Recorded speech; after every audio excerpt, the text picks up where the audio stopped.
welcome everyone, the final of the series. And for those of you who haven't been to kind of all of the series, it will just serve as a whole reminder of what we've done over the academic year. For those that have missed any, it actually should serve to support elements that you may have missed. So I'm just going to go through a few top tips on actually starting up. The things that I would perhaps advise, having been involved in it for many, many years now, and mistakes I've seen happen or people take advantage of opportunities, and where they're positioned. The first one, and it's not really a tip, but not really one of the 10, but actually it's easier than you think. Anyone can start a business. Chances are you've already done some business activity already. Selling on eBay technically is starting a business. The issue is trying to get that business sustainable and make that business successful over the long term. We can all go out and just sell stuff very cheaply in order to make some money, and that would class as a business.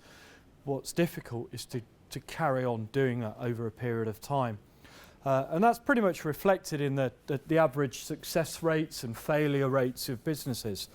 The typical average for the UK is a 65% success rate over 3 years, which is kind of testament to what's going on in the country at the moment. That really ramps up to about 90% in the first year, even 95% in the first year. So it's trying to build that business to beyond that first year initially, and that third year as the other benchmark. So how do we do that? Well, a few top tips. The first one I would suggest, before you actually even ever do anything in business, is to research. Research, research, research. The more you know about the industry you're getting into, the more you know about the idea that you're trying to sell, the service or the product, the more you know about that, the more likely you are to succeed in business. Without knowing what your customers want, you are never going to be able to give them what they want. You're never really going to be able to get repeat custom. It is a lot harder to get new customers than it is to get repeat customers. So it's always vital that we deliver what we want for our customers so they come back. So the customers should be at the heart of every last thing we do for business. We're never going to be competitive unless we know what our competition are doing.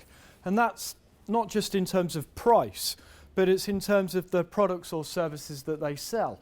What is good about those products? What is bad about those products? How do they deliver those products? Not physically in terms of getting them to you, but how do they deliver them in the whole sense? So what's the packaging look like?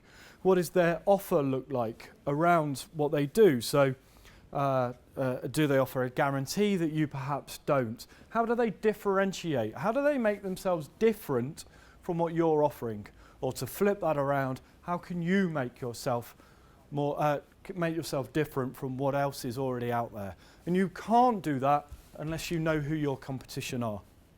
And that needs to reflect both direct competition, so competitors that are there that are delivering exactly the same thing in exactly the same way, but also indirect competition.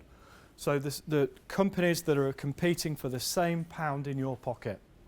And I think looking back on the sessions, the most obvious and the biggest one about indirect competition is email and the post office. Email has completely changed the way that Royal Mail works. It's completely affected its business because people just don't send letters anymore. But if we were researching our business, would we really pick up the fact that email is a competitor if we're going into the letter distribution business? Well, we should do. So we need to look at indirect competition and direct competition. We want to know as much about what they do as possible, because the more we know, the more we can shape our product towards their weaknesses and our strengths. We need to understand what's happening in the generic industry that we're in. What is going on? Who are the movers and shakers? What are they doing and doing well? How is that industry changing? And we can look at if we look at the the video or DVD rental business as an example. Blockbusters, for instance, went out of business because the way the industry started to move and change with the onset of Netflix and Love Film. And in fact, Love Film's changed its model completely again. They don't just they don't just send physical discs to you. It's available on Love Film Instant. So we've got to look at the way that the industry is changing. How are technological changes affecting the industry? How is if we look at in terms of academic, and those of you who've been around in these sessions know I'm not an academic, but we can look at it in terms of Porter's 5 forces. So what is the forces like for new entrants? So what is the risk of new entrants coming in to the industry? What is the risk of, what is the power of suppliers? Do you have a lot of power? Do you have power over your buyers? Are there a lot of people that could buy, that could sell your product? In which case the power doesn't sit with you. Are there a lot of people that you can get supply from if you're making a product? In which case the power sits with you. So we can look at Porter's 5 forces and to create a map of how competitive that particular industry is and whether strategic power sits with you or not. And then we look at the wider world. What are the opportunities that are going on, whether we're in business or not? And again, using very typical strategy, academic strategy, we can look at that in terms of PESTLE. Pest, steeple, however you've heard it before. Political, economic, social, technical, legal and environmental. And we ask ourselves how those particular headings are going to change what we do. And the most obvious example of that for me, well there's two. One a few years ago when the government made it illegal to smoke in public places. And if we'd have seen that as business owners, we'd have seen the opportunity of getting into business selling gazebos or outdoor heaters, because every pub in this country now has a gazebo and an outdoor heater to keep their smokers happy. So what better opportunity that we could have spotted by looking at the wider world? There is another obvious question mark, opportunity, threat, whatever you want to call it, in the fact that there's an election in a few days' time, or a month or so's time. And that could create some big shifts in what's going on. It may not create any change at all. But could that have an impact on what we're doing as a business? So we need to look at the wider world. Tip 2, let's plan our journey. Let's understand where we are now. Let's understand where we want to go. And most importantly, how on earth are you going to get there? So we look at it from a journey. We look at it from the old, before sat-navs were invented, we knew where we were. If we were going to get a car journey, because we were sat usually at home, we knew where we wanted to go. But then we would have to get a map out and plan our journey.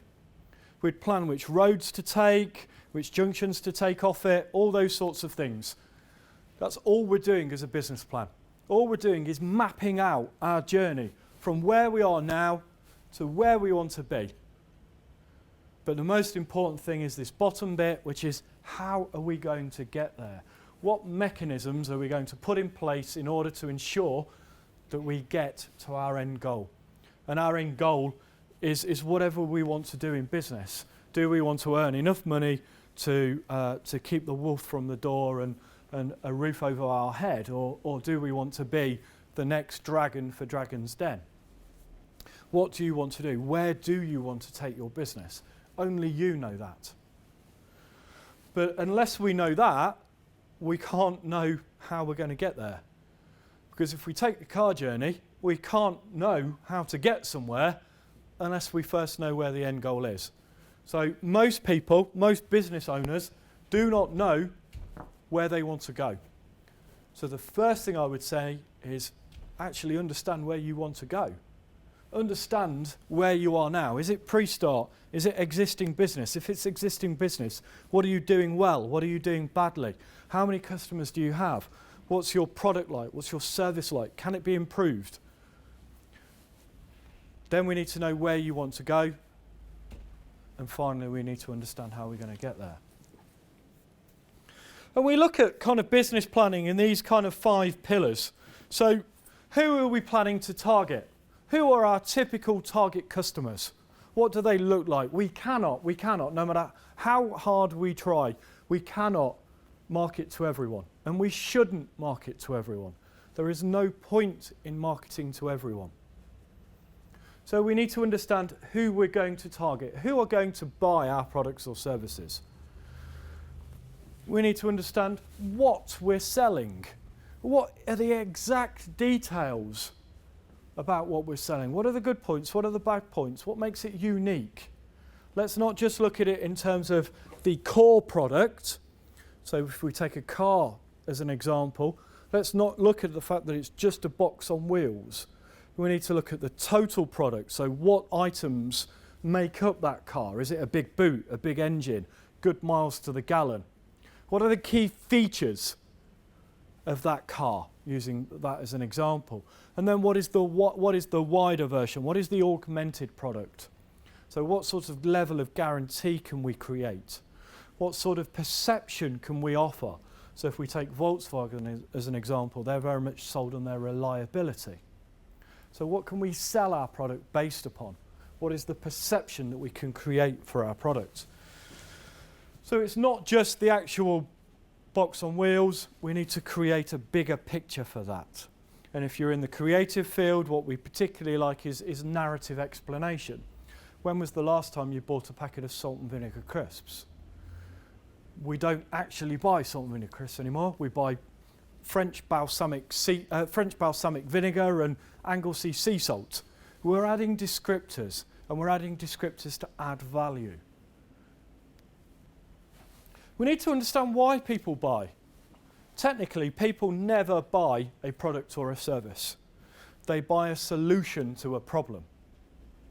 They buy a benefit. So do we know what the problem is? What is the problem that our product or service is actually selling, is actually serving? Why are people buying our product? And if we can understand that, we've got to the key of our marketing. We've got to the key of our sales. So it's really important that we understand why we're doing what we're doing. Why are people going to buy from us? What is the problem we're going to solve? And more importantly, what is unique about our what, about our product? So the why. We want to consider the how. How are we going to get people to buy the product? How is it going to be sold? Is it going to be sold over the internet? Is it going to be sold physically? If it's a service, is it going to be delivered at the customer's premises, like I do now? Or is it going to be serviced at your own premises? How are you going to deliver your service? Is it going to be delivered online? Is it going to be delivered face to face? How are you going to let people know about what you're doing? What marketing activity you're going to undertake in order to let people make people aware that you are doing what you are doing? So there's quite a few about how. And then the when is simply looks at the aspects of seasonality. When will people buy your product or service? Are there any particular instances whereby people will buy your product and service? There's a big purchase occasion, as it's called, coming up soon, and that is... Thank you. There are some people still awake. It is Easter. We've just been through one, Mother's Day, and there are lots around. So is there a particular purchase occasion? If you're selling B2B, there's also another wonderful purchase occasion coming up. It's called the end of the financial year. And a lot of businesses will want to spend existing budgets, because if they don't spend them, they won't get them again next year. So there's a great time to understand the when in terms of business to business. We understand when their financial year comes up. And if we can understand that, we can either tap them at the end of that financial year to say, oh, we can use up some of your budget for you, or we can tap them up at the start of their financial year when you know they've got money. Either or. So there's an important when for everyone, whether you're dealing with B2C or B2B. So it's important that we know all these, and if you can answer all those 5 questions, you've planned. You've pretty much planned what you're going to do, how you're going to deliver it, to whom and why. And that's a great start. I think the biggest reason that I've seen businesses fail is simply based on time. And it's time to get them from day one to a sustainable income. And that's why most businesses I've seen fail. So one of the reason I've put this tip in is to ensure that you've got the right amount of money from the right people to last the right amount of time. Like I say, most people underestimate how long it's going to take them to make a profit for their business. Most people underestimate how long it's going to take businesses to pay you if you're working in the business-to-business market. So have you got sufficient cash flow to look at that and to solve those problems? So we can look at actually how we raise money. And there are three main types of, say, equity. And we can raise money via equity or debt finance. So equity is creating money for you. Debt finance is borrowing money in order to get you that money to start with. So from an equity finance perspective, we're looking at it from personal. So what money can you put into the business? What money can the three Fs bring into your business? Family, friends and fools. The issue there is that chances are it's not a lot, unless you've got either a lot of inheritance or a rich sugar daddy. So generally we look at figures here of no more than around 10 grand, typically generated. There's obviously no guarantee that they're ever going to get their money back. There's no guarantee that the shares that they buy or whether you want to do it in that way will ever raise them any money. So it is the reason we put the third F in of fools, because they might be foolish to do it. If we're looking for more serious money, more than say £10,000, we're looking in the area of private investors. And we look at the area of business angels, which is what they're typically called. And for anyone that's ever seen Dragon's Den, the people that pitch are pitching in front of 4 business angels. They are generally rich individuals that have made the money they want to make and more, just want to potentially sit back and let people make money for them again. But they do that via investing in other businesses. They may or may not want day-to-day involvement in the company. The good ones want day-to-day involvement, because usually you buy into a business angel because of their knowledge of how they've made businesses succeed in the past. And typically we're looking at figures usually in the range of £25,000 to £250,000 of investment. And if that's still not enough, we go to VCs, we go to venture capital companies. And these are companies that are set up to pump money, usually millions and millions of pounds into businesses. And in fact, there was a story on the last week that a venture capital company bought BHS from Philip Green. I don't know if anyone of you saw that, but they bought it for £1. So everything to do with BHS, anyone could have bought for £1. So you could have bought all of their stores, all of their stock for £1. That's how much Philip Green was selling it for. However, that comes with multi-million pounds worth of debt as well that you'll have to service. So which is why a venture capital company looks at it. What they generally do is they buy into businesses like that with a thought that they can turn them around. So they pump millions and millions of pounds usually into calling off people's debt. They strip a company of its assets and only keep the particular assets that they're interested in. Another example of that was Kodak. When Kodak went under about 4 years ago now, venture capital company went in, picked at the bones of what was Kodak and just pulled out the IP, the intellectual property, because that's all that was worth any money. Football clubs also get bought by venture capital companies. I think Rangers was at some point. But these are typically looking at £1 million plus investment. So if you're looking at £1 million plus investment, A, good luck. B, we're looking at VCs as an opportunity.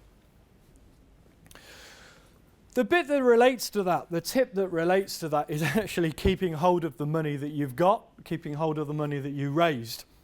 And I'm a particular fan of this diagram because it actually shows money in its simplest of forms. All that we need to ensure is that that tap runs faster than that tap. If it's the other way around, there is clearly nothing in there, and if there's nothing in there, your business will die. So it's a great way of demonstrating. We just need to make sure that the money in is coming in faster than the money out.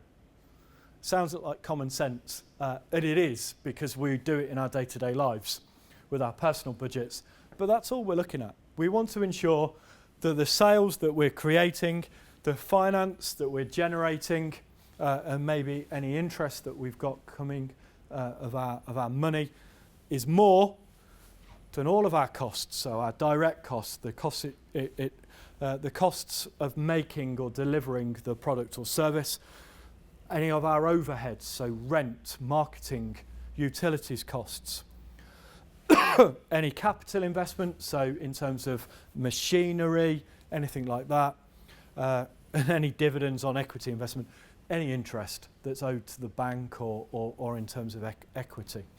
We just need to ensure that we've got enough money in the tank. And you may recall just a few minutes ago I mentioned all about the fact that sometimes it can take a business quite long to pay. Well, we need to make sure we've got enough water left in that tank to bide us over while those businesses pay.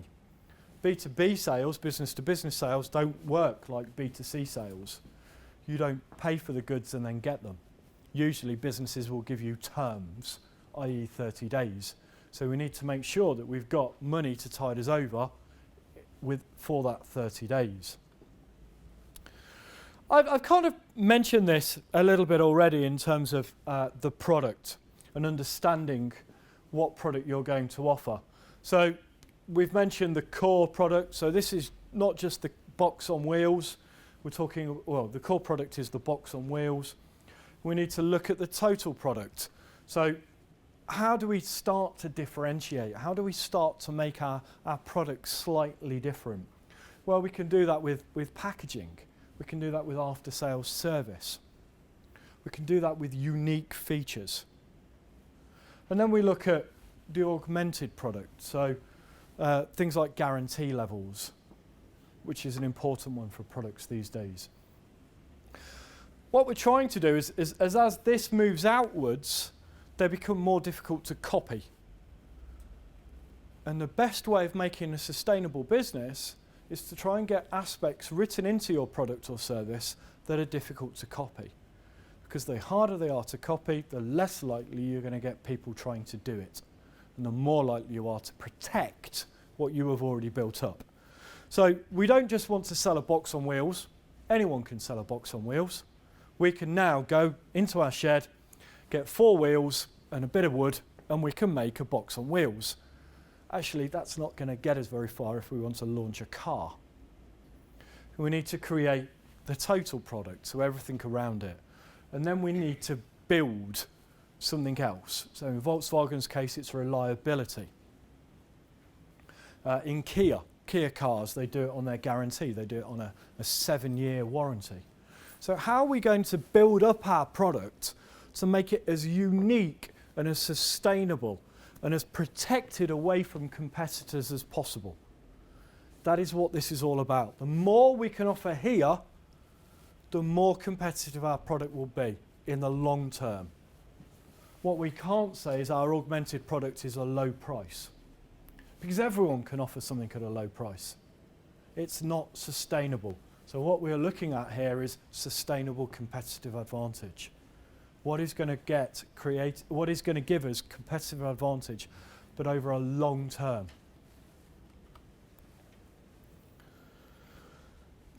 I mentioned right at the start that customers really should be the heart of what you do as a business and as a business owner. And if it's not, then you're pretty much destined to fail right from the start. So we really need to understand who our customers are. We really need to understand exactly what they want, exactly what they want from us. So who are they?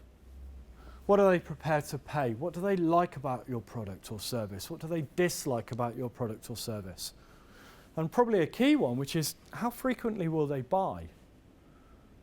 Can you rely on repeat purchase from them? So if we remember back to tip 1 about market research, it's really important that we understand this and we try and get as much of this as possible. But it's really important that we try and get as much of this as possible with relevant customers. So those people that do not fit your ideal customer base, there is little point in you carrying out market research on them, because you're just going to get data that's completely irrelevant. And that is why in the centre of town sometimes you'll have been accosted by market research people and ask you a few questions. That's also why sometimes they'll let you walk past. Because if they let you walk past, they do not fit, you do not fit the typical demographic that they were looking for in order to carry out the market research. So it's really important that we understand who they are and we ask the right questions to the right people. So how do we work out who our customers are? Well, this is a bit of a refresher for those of you who've been before, but we look at this in a marketing term, in an academic world, as segmentation. So what we're trying to do is that if you imagine the whole world as a dartboard, all that we're doing is finding our ideal target. The target that's going to score the most amount of points on that dartboard. And to carry on darts, that's the treble 20. But that's all we're trying to do. But remember, when we do this, we're pointing our targeting at these people. But that doesn't necessarily mean we're disregarding everyone else. If we throw that dart at that dartboard, if we throw our marketing activity out there, and we miss that treble 20, and we miss those ideal people, that doesn't necessarily mean that we're not going to score any other points, or score any other interest or sales. All that it means is that we've not quite hit the absolute most efficient marketing activity, or the most effective customer. If we throw that dart at the dartboard and we miss the treble 20, unless the dart falls out of the board, we're still going to score some points. So that's all that segmentation is. It is not disregarding anyone. It's just trying to understand who the exact perfect customer is for us, the most efficient one. And we can do it academically in this way. We can do it non-academically in the fact that we can get a Barbie doll or an Action Man, or whatever the trendy dolls are these days, I don't know, Doc McStuffins or whatever my kids watch. Try and get one of those naked in your mind. Whichever way inclined you are, get them naked in your mind. You've got a picture of a naked little doll in your mind. Now dress them to make them look like your ideal customer. And all you've done is that. You'll put them in certain clothes. You'll give them a certain look and feel. You'll give them a certain age. And all you've done is that, but you've done it in a more creative left brain sense than a right brain kind of way. The right brain one, the more the method behind it, I've lost my words, is we look at it from geographic. So where are they located? Are they local? Are they regional? Are they national? Are they international? We can refine it by that. We can refine it by their social economic group. Marketers tend to use really nice little acronyms. Things like the new one, a couple of years old, MAMMALS. Anyone know what MAMMALS is? Middle-aged men in lycra. It's a fairly good one in marketing terms, actually, and it's what's killing golf club membership. It's commonly known as the Bradley Wiggins effect. It's where chaps like me spend far too much money on bikes and bike equipment and go out on a Sunday afternoon ride looking like we're Bradley Wiggins, but actually have the ability of Joe Average kind of person on the street. All the gear, no idea is another phrase associated. But it's looking at these acronyms. So we can try and understand the social economic class of people. Will they have disposable income? Will they be looking for low price? Will they be looking for high quality? It's trying to get an understanding of what they're looking for. We can look at it in terms of measurable demographics. So how old are people? What is their gender? What is their ethnicity? What is their educational background? What are the important measurable statistics about people that relate to your product? Then we start to get a little bit more interesting in terms of lifestyle and personality. What do they do? Where do they hang out?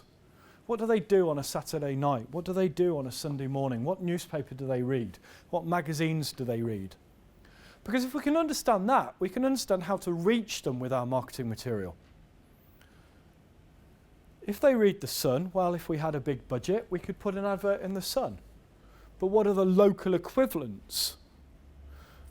If they're hyper-successful, champagne-swilling city bankers, well, we need to make sure that we've got adverts where they would see things. So what are their lifestyle preferences? What are their personalities? What are the unique characteristics of the product or the service would they like? So are they more environmentally sensitive? Are they, do they prefer organic food? What are their lifestyle preferences? What do they like? And then the ones that kind of fascinate me from a marketing perspective, which is the behavioural ones. So we've already talked about benefits, but people will have different benefits for the same product. And one particular example of this is clothing.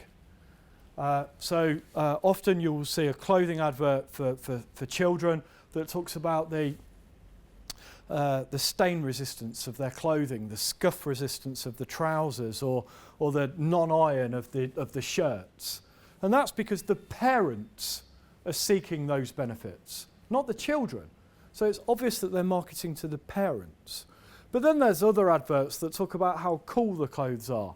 If we look at Lely Kelly adverts for girls' shoes, they're all about the little accessories that you get with them and the badges and the hairbands that come with it. They're obviously not targeting to the parents, they're targeting them to the children. So they're different benefits for different buying groups in terms of marketing.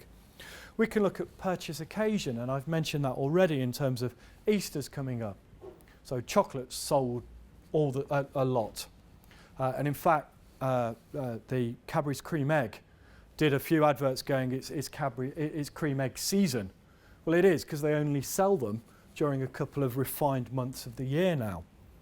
So what are the purchase occasions? Can we take advantage for our products or services of particular purchase occasions? What's the purchase behaviour? Is it a long, drawn-out process? Or is it a quick impulse buy? Traditionally, the lower price the product, the quicker the purchase behaviour. The higher price the product, the longer the purchase behaviour.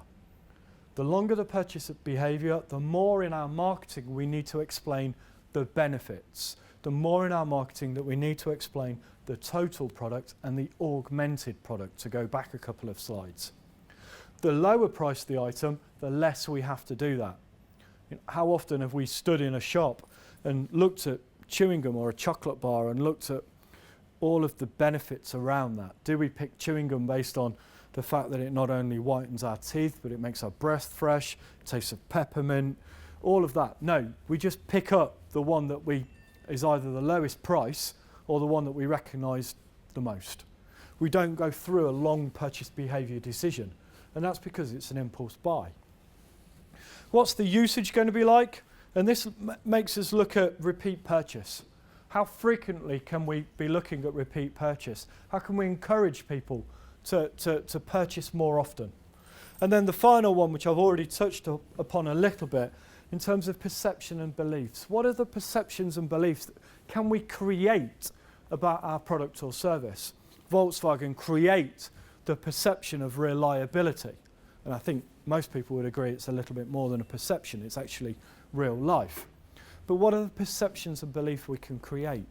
And great examples of this are fashion brands or sports brands, because both will pay lots and lots of money for so-called celebrity endorsement in order for them to create a particular belief about that product. We know, or we think as chaps, if we put on a pair of Wayne Rooney's football boots, we'll play football like Wayne Rooney. Hopefully we won't box like him for anyone that's seen anything to do with news. And those sorts of things. If we wear a particular dress modelled by Scarlett Johansson, it makes us look like Scarlett Johansson. Hey chaps. Only at the weekends though, eh? So it's looking at these perceptions and beliefs and what perception and belief can we create about our particular product. And if we're doing B2B, if we're selling business to business, we can do it in the same or in a similar way. We look at it from macro segmentation.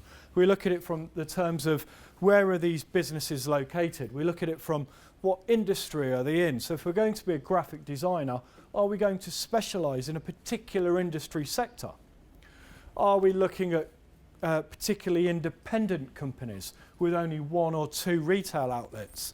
Or are we looking at large national or international chains? So if we're making a product, are we planning to sell it into John Lewis, or are we planning to sell it into smaller independent shops? And then we can look at the more complicated aspects of micro-segmentation. So what is the purchasing organisation? Who is the purchase organisation? Often in retail, it's not actually the company that will end up stocking the product. They will have professional buyers there to buy it on their behalf. What's the decision-making process? Is it a tender? Do we have to write a closed tender in order to get what is typically public sector business? What's the decision-making structure look like? When I was here, I had a certain amount of money I could authorise, but actually above that figure, it would have to go to my boss. Now, I would only see my boss once every 2 weeks for 15 minutes. So if you needed a quick decision from me, would it hurt to save yourself a couple of pounds, or to reduce your price by a couple of pounds in order to get it under that authorised level that I had? So how is the decision making happening within a business? And what choice criteria are they setting?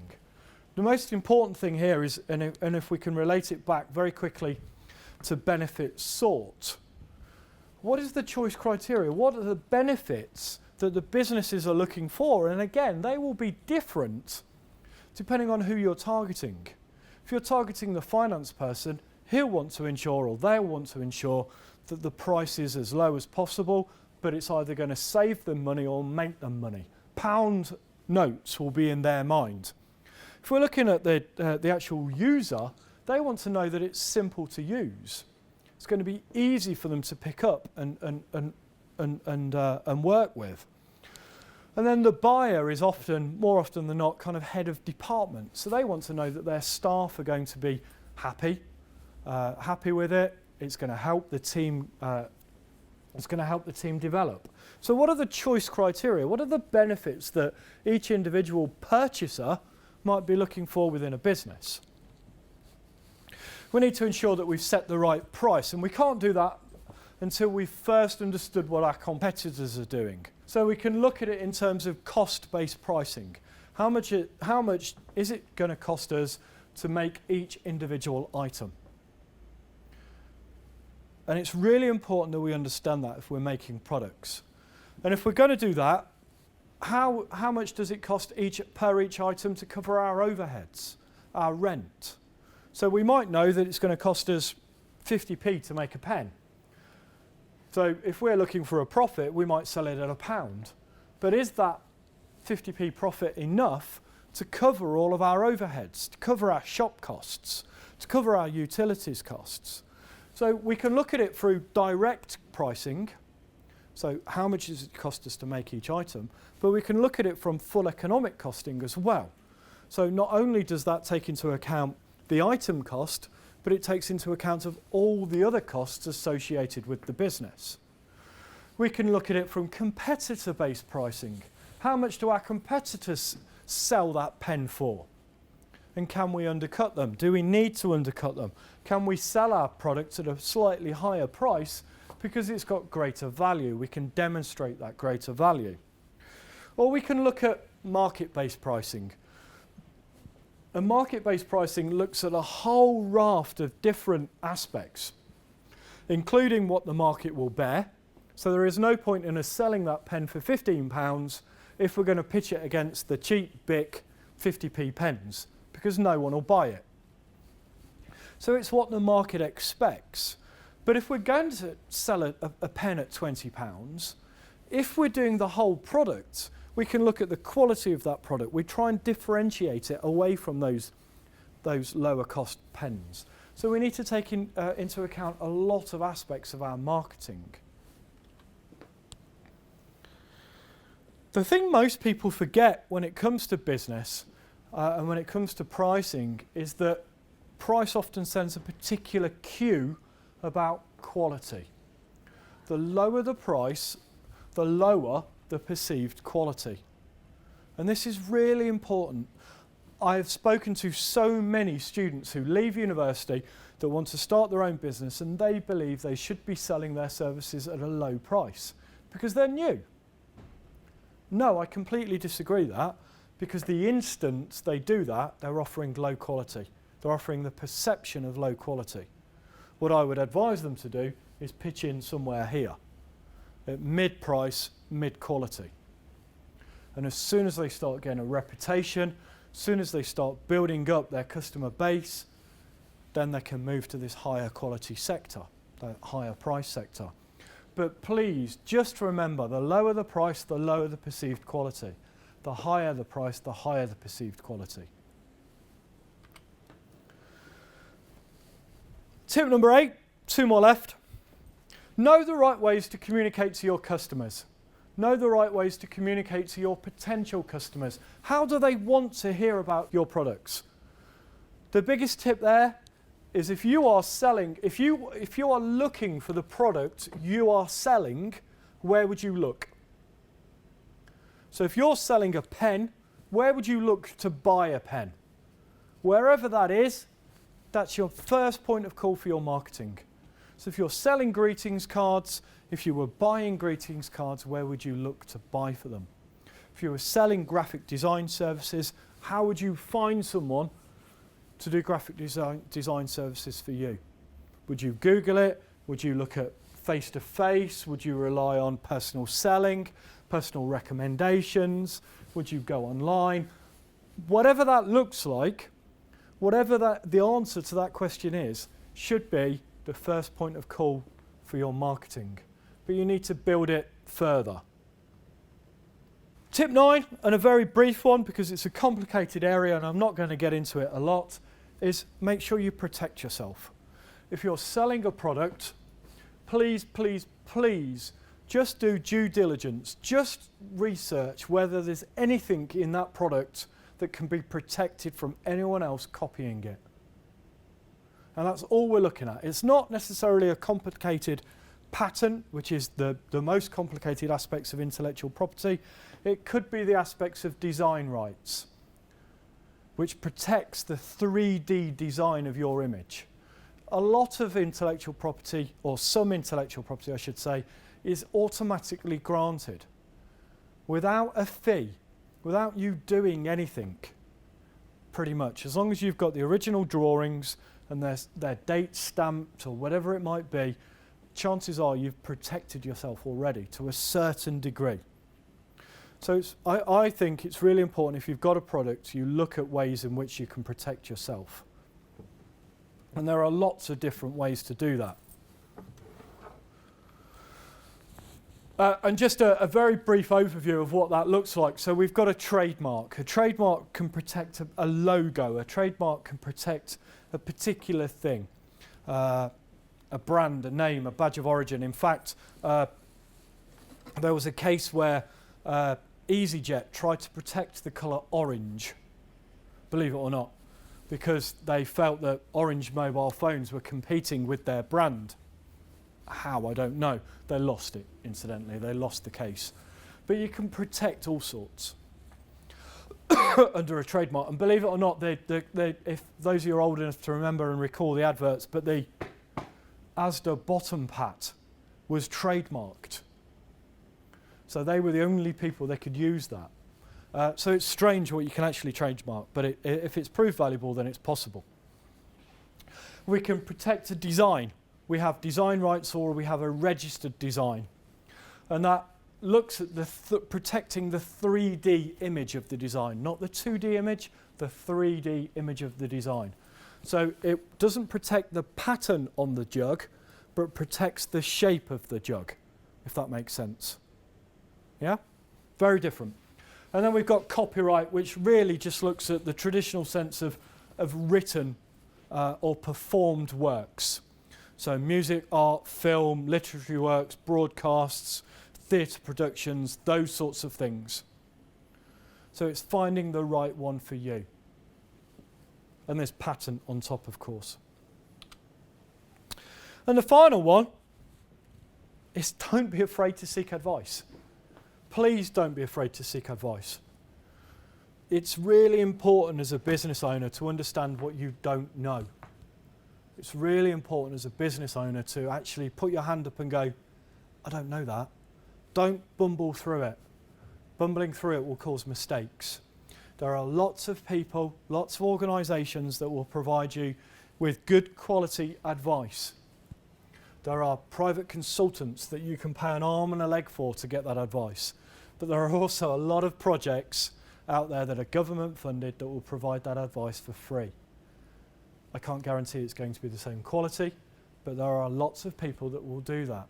So don't be afraid to seek advice. CEO, as you're all here to do, is a wonderful opportunity for you all as staff or students to get that advice for free.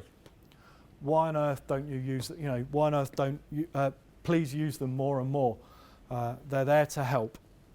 When you get out into the big wide world, like I say, there are lots of government funded projects out there that will support you at either free or subsidised cost. So there's things like the Business Growth Service now that's out there. It's a paid for service, but it's heavily subsidised. But there are also individual projects and products out there that will help you. So if you're in the creative field, the big one is Creative Leicestershire. And I know they're particularly good at doing what they do. So please don't be afraid to seek advice. It's really important that you understand that there are opportunities to do that. And it's really important that you understand how to, and when relevant, to bridge that skills gap. Again, I've seen lots of businesses that have the idea but don't necessarily have the technical expertise to make it happen. Or vice versa, people have got the idea and the technical expertise, but they don't necessarily have the business skills to make it happen. So it's really important that you find the wonderful opportunities that are out there in order to bridge that gap permanently. So if you're a more established business, you look at the apprenticeship network that is around now. If you're a more established businesses, there are opportunities at DMU for internships or work placement opportunities that are either free or heavily subsidised for businesses. There are opportunities for you to build cooperatives with students or staff members here that might share the same business interests with you that bring complementary skills to the table. Don't disregard those. And that's really the end of my top tips. That's really the end of my sessions this year.